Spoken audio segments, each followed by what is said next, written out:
And welcome in to Press Box Live. I'm Stan the Fan Charles, along with Luke Jackson. And Luke, it looks like you're muted accidentally.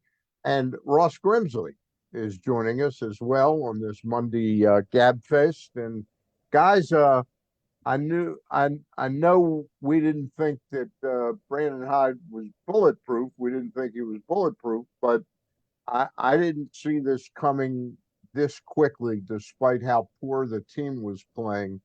I didn't see this as a Brandon Hyde issue so much as injuries, roster construction, and I don't know if it's going to help at all.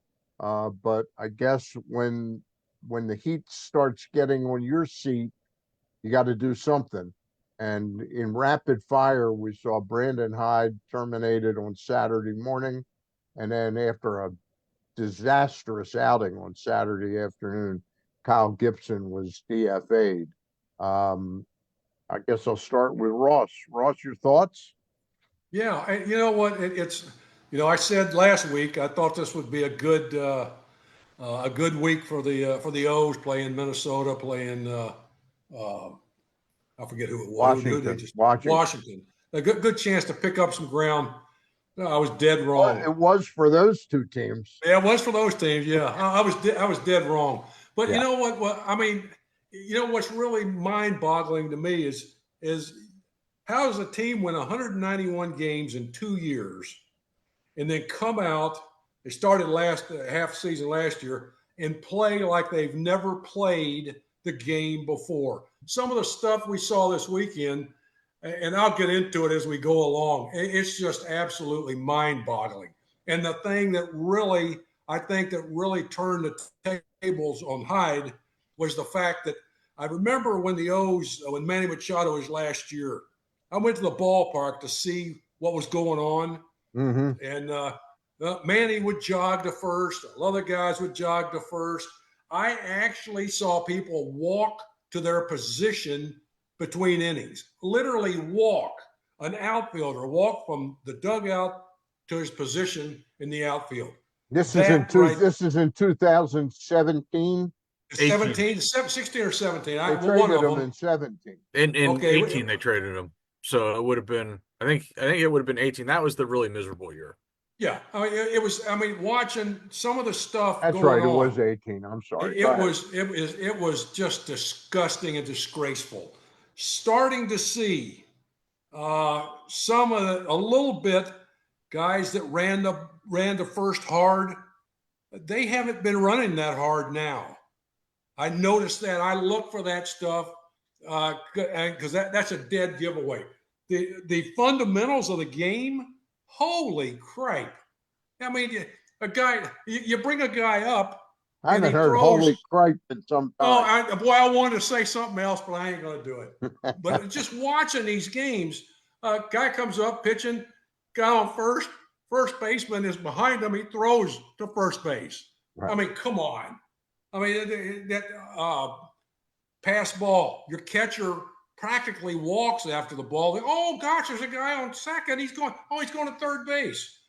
That doesn't happen. Yeah. That doesn't happen. Povich. Povich gets a ground ball, a routine out. He jumps and throws it.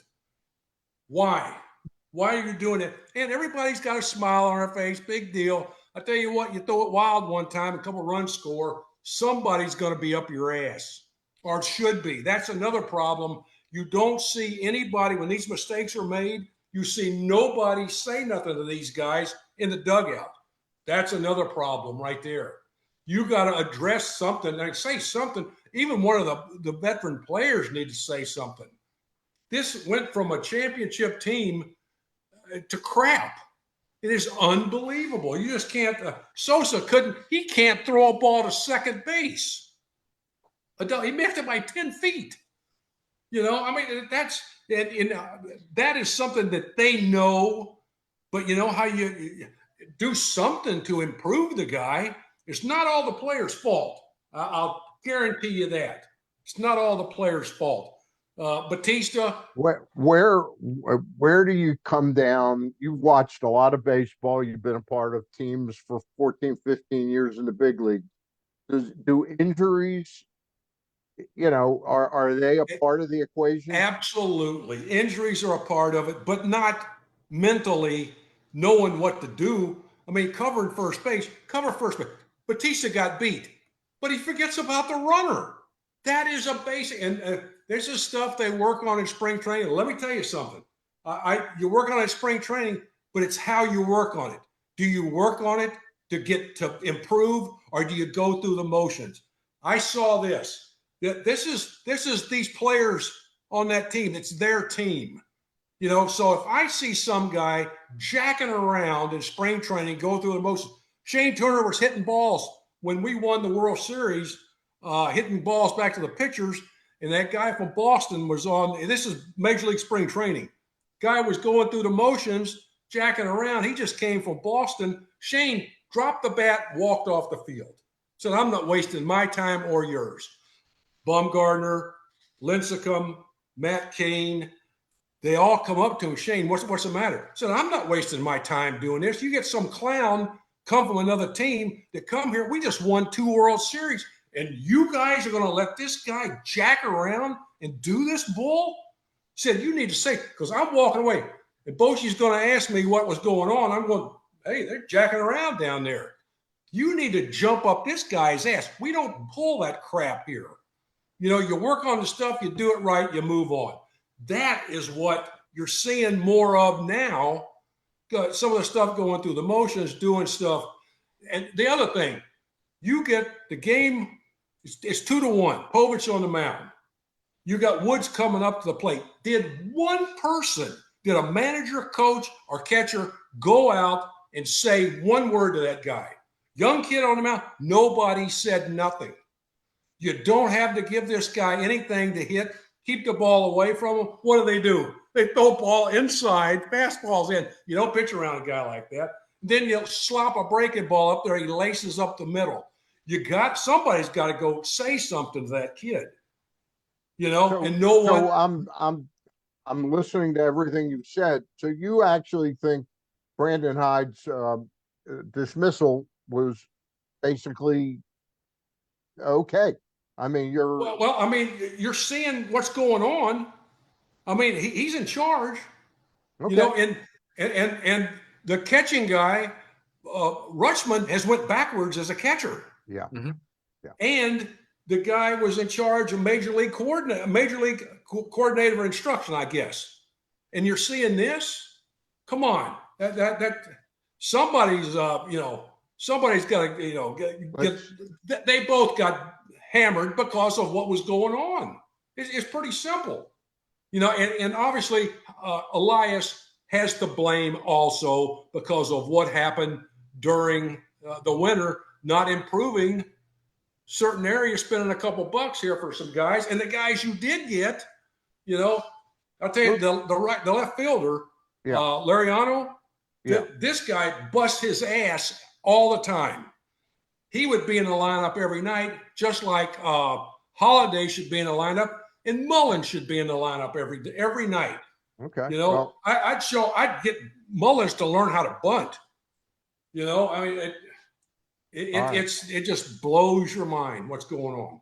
All right, Luke, your thoughts? Well, I don't know how I follow that up. I think Ross is absolutely correct that if you were to be okay with Brandon Hyde's dismissal beyond the record, you would point to the general sloppiness and lack of fundamental play from the team really since the end of last year that has bled over into this year. That's what you would point to.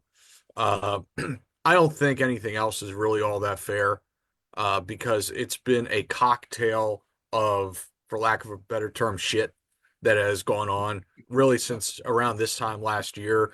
It's been a Murphy's Law stretch for the Orioles between the number of key injuries, starting with Kyle Bradish going down with Tommy John surgery. We don't have to go over the litany of injuries. Underperformance, straight up bad luck between the injuries and. I mean, I'm convinced going back to the Bradish stuff. Yeah. They knew about Bradish, that the season was going to be risky. That's why they made the Burns trade, because they thought they were on the precipice of winning a World Series. And the loss of Bradish would totally rule that out. Right. So they got Burns. Which ended up happening ironically this year. That Yeah. not having Bradish really Yeah. hurt them this year more than last year, because last year you did have Burns. And there are some other things that are out of Hyde's control, like the offseason that Elias had, which is one of the all-time offseason disasters in Orioles history. I think, Stan, you wrote that Mike spent about $75 million in 2025 salary this year for this year, and has gotten like -1 WAR out of those guys as a group. I think it was 8 players. That's hard to do, Ross. To Like spend money this. that poorly, you would think you would hit on more than one just by accident.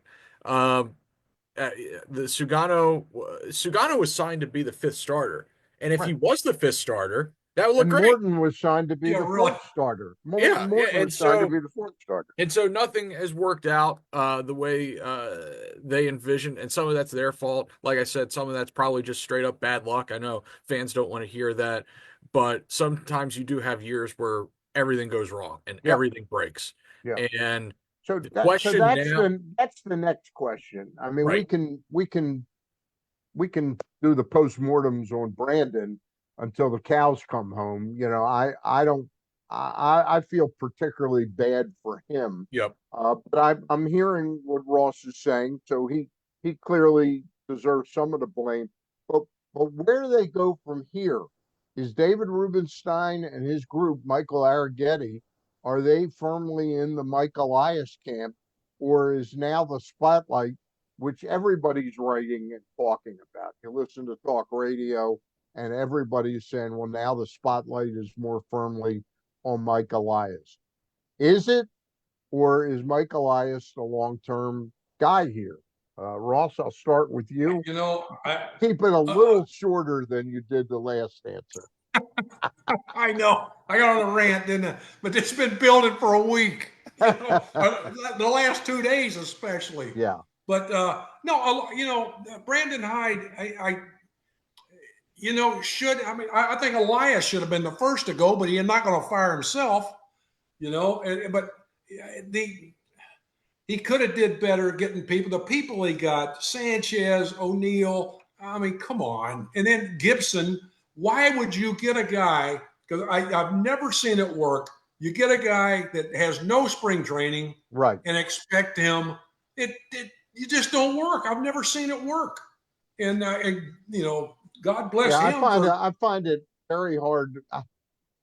I understand what Mike was doing. Mike was sort of counting the grocery list and didn't want to spend that $5 million back in February to have an extra guy. So he waited until we got a Grayson Rodriguez injury, and maybe even Suarez was already hurt. I don't know.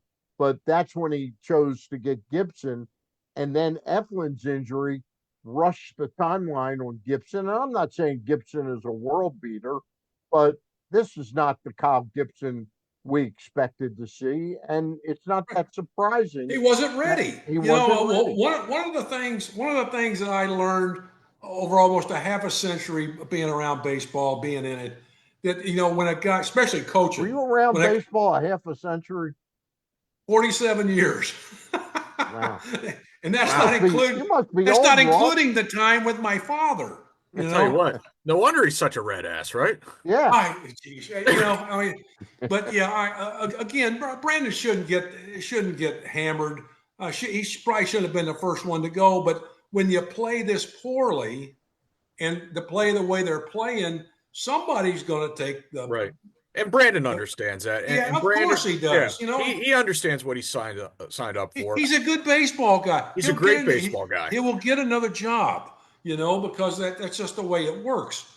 But the way things were going now, how this kid's going to manage now, I don't know. He said some things that hopefully he will do. He says he's going to talk to people about certain things. They go on the road.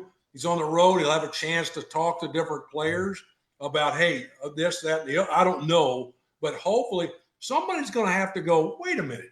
You can't do this crap. You can't, you can't do that. You got what happened to the people busting their ass running down the line? That's one it thing. was only a couple years ago, Ross. They really played the right way.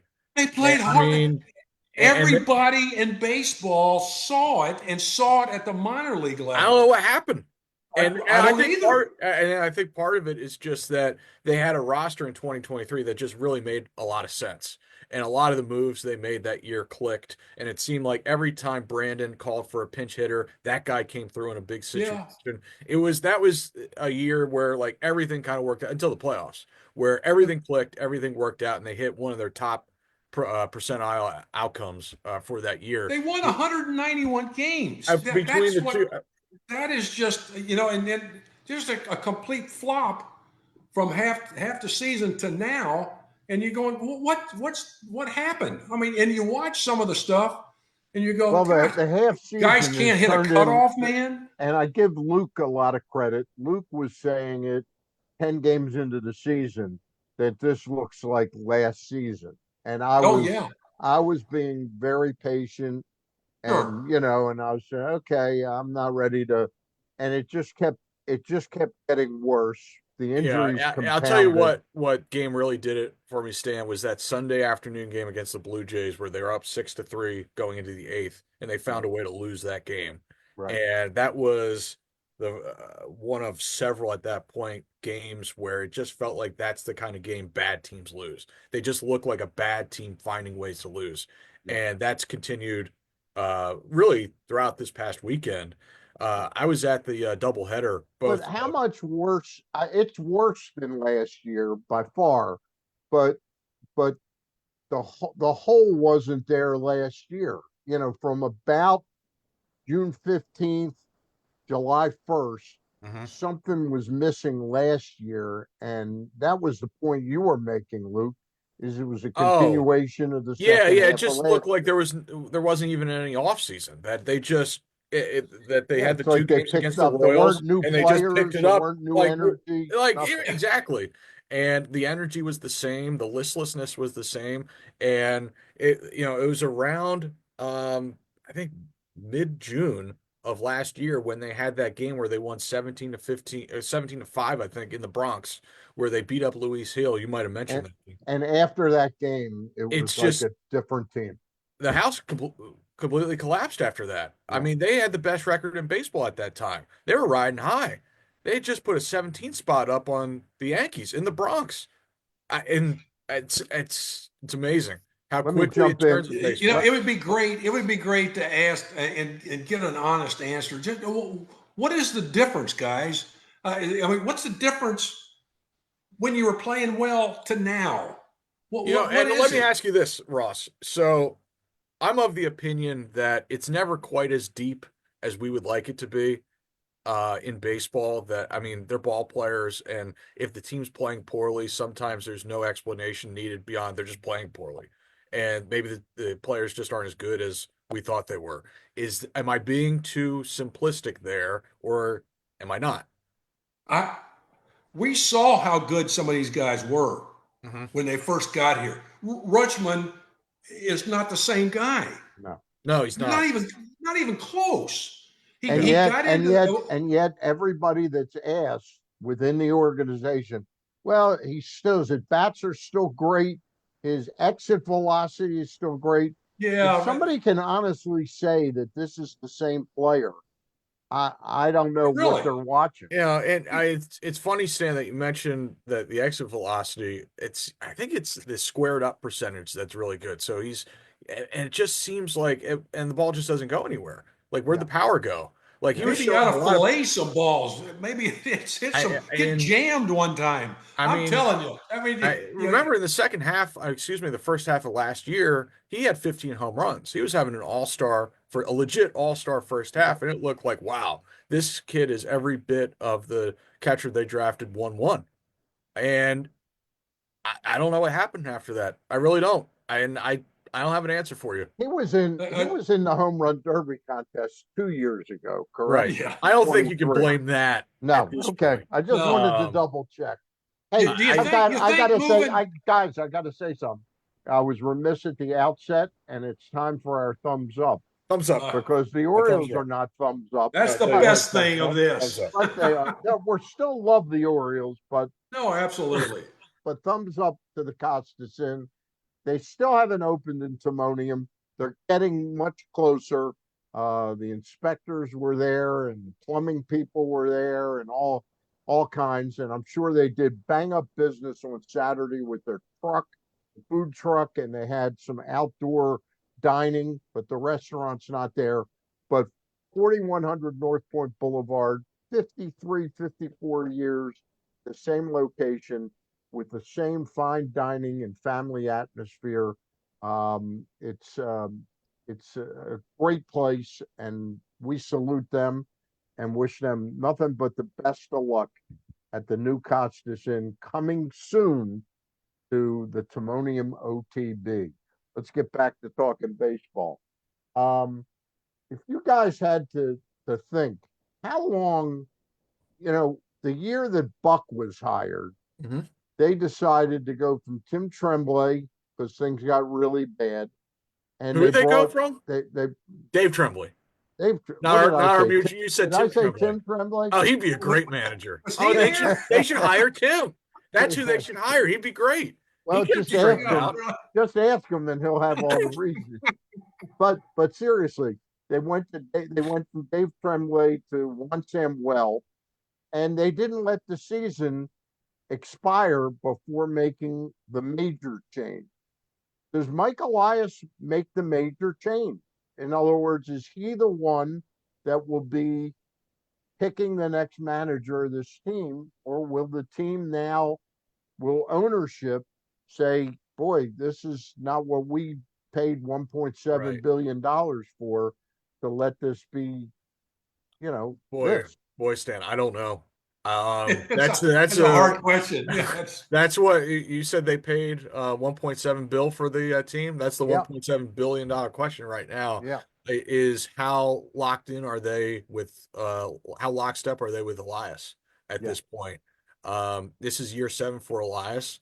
Obviously, it's not going well. Could ownership decide to move on at the end of the year? Or could there be some sort of mutual parting? I think that's on the table at this point. I think that's something that's extremely possible. Um, in the meantime, he has a draft and he's got a trade deadline. Uh, and you have some pieces in place like Holiday, who has looked really good ever since he made the adjustment at his dad's behest, right, Ross? yes, Okay. that's right. And so Holiday looks like a major piece, although I'm sort of wondering, Stan, whether you were correct this time last year when you said that they're all at the wrong positions. Gunner should be at third, Holiday should be at short, and Westbrook should be at second. That's what Stan said this Very time last possible. year. He said they're at the Oh, wrong yeah. positions. Okay. So, but those are all solid players. Kauser's a solid ball player. Like those are guys that you would think are all pretty much ready to win right now. The issue is that if you want to compete next year, meaning 2026, you've got to spend a lot of money to upgrade the rotation because that needs to be overhauled, and that's going to be very expensive. And you probably have to fix your Tyler O'Neill mistake by getting another right-handed bat and maybe paying down a lot of his salary to make him go away. Because at this point, it looks like he's going to be opting in. They would love for him. They would love for him to have a red hot second half and opt out. But at this rate, I don't expect that will happen. So there's just so many moving parts right now that it's just. And by the way, they're going to hire a new manager at some point. Buck Showalter is available. Stan, you think he'll want the job? I don't think Mike Elias would ever hire Buck. I 100% agree. Yeah. Now, So and the next general manager, who knows? Maybe. if there is a next general manager. Hey, well, in this- let me ask you a question. Where does Ripken fit in any of this? I have no idea, Ross. Is his words listened to? I mean, I would hope so, but the way that ex players, major league players, even Hall of Famers, people take what they say with a grain of salt a lot of times. I don't know, Ross. I don't know. I'm what just his wondering role is. where he fits in. If anybody listens or wants to listen, when he took his role last year, he said that he wanted to be a resource for Mike and he wanted to be a resource for Brandon. I don't know where that's gone. I Yeah. haven't seen anybody from the ownership group at games He lately. sits at games with David sometime. I Right. have you seen that lately? No, No. no, No. no. And I haven't seen Mike sitting out in public lately. Like, Um, it's amazing how he got. By the way, Stan, what do you think of Mike not doing a press conference this weekend to discuss Hyde's firing? I thought it was a little on the lame side. Yeah, You I agree. I 100% agree. know. I don't know what was with that. It was not a good look. The whole thing was not a good Yep, look. yep. I don't know what else to say right now. Obviously we're not equipped to fix the problems of the baseball team. We like to talk about it.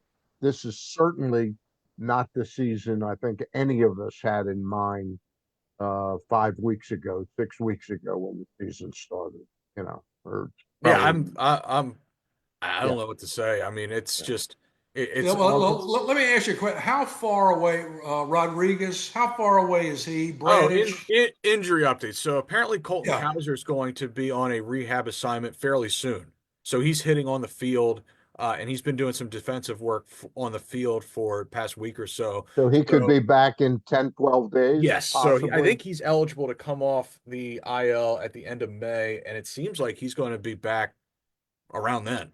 So, and he's going to be a big help for what He'll it's be a worth. big help just energy wise on the team. Yeah, yeah, he'll bring some energy. Number one, he's their best defensive player, Yeah, and he will provide some pop to a lineup that needs it. yeah, And they won't have to play Ramon Laureano every day because at yeah. this point, Ramon is playing every day, and he hasn't done that since like his Oakland days, like 5 years ago. I Right. mean, anyway. That's another sign of a season going in the wrong direction is when you have guys playing every day who ain't playing every day for a long time. Really? So, and now It like used to Laverne, happen sometimes with the Orioles. Ross, remember Jim Dwyer? Oh Jim yeah, Dwyer yeah. would get the fans always talking. He's got to play more, and then there'd be an injury, and he'd play No, every he day doesn't. for 3 weeks, and you go, maybe not. And I That- love that- Jimmy. He was a terrific. that's your 4A your 4A player. You Yeah, know, you got them. They're in the AAA for a reason.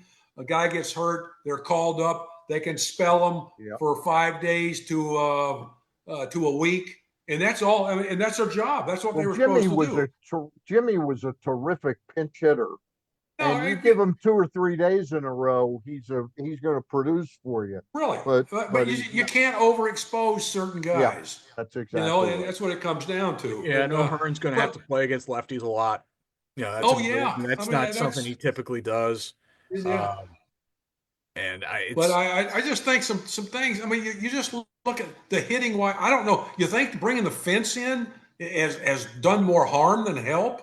Obviously, to the well, pitchers, it has. well, I'll tell you what, they brought it all the way back like from the bullpen to straightaway left. They brought it like all the way back to where it was when it was too shallow. That's why you pushed it back in the first place. And so I think that part of the wall they got to push back again because right now it's too shallow. And it's like I understand you wanting to split the difference, but in one section you didn't split the difference at all. You brought it back to where it was, which was a problem, which is why you pushed the ball back in the first place. And so I don't know, maybe with these ballpark Doesn't seem to be renovations. helping Ryan Mountcastle that much. Oh, It's not helping any. Dan, you called that one. You said that I don't know how bringing the wall in is going to help him Yeah, lay off the sliders. yeah. What was the original reason for that? For bringing the wall To, in? to be able to entice some pitching here, that No, somehow. to bring it in. To bring it To in. get Tyler O'Neill to sign here. Oh, you're I talking about what was the reason to bring it back in? They yes. felt that they felt that it was a detriment to the They felt they overall power of the overcorrected. team. Yeah, I And they think they overcorrected. overcorrected again by bringing in part of And that wall and back the to where it pitching was was. much better when they had it back. It I You just worked. know, remember pitching and defense. Simple. When Ben McDonald, Mike Mussina, Rick Sutcliffe, Jimmy Key, Scott Erickson were pitching. I don't recall that the dimensions being the problem. You know, when you had people that knew how to pitch. How do you No, think really. Ross would have done in the old dimensions at Camden Yards? Ross knew how to pitch. There you go. He knew how to pitch.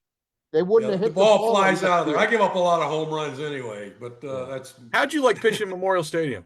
greatest place in the world. Hmm. It's like, Loved it, but you had defense too.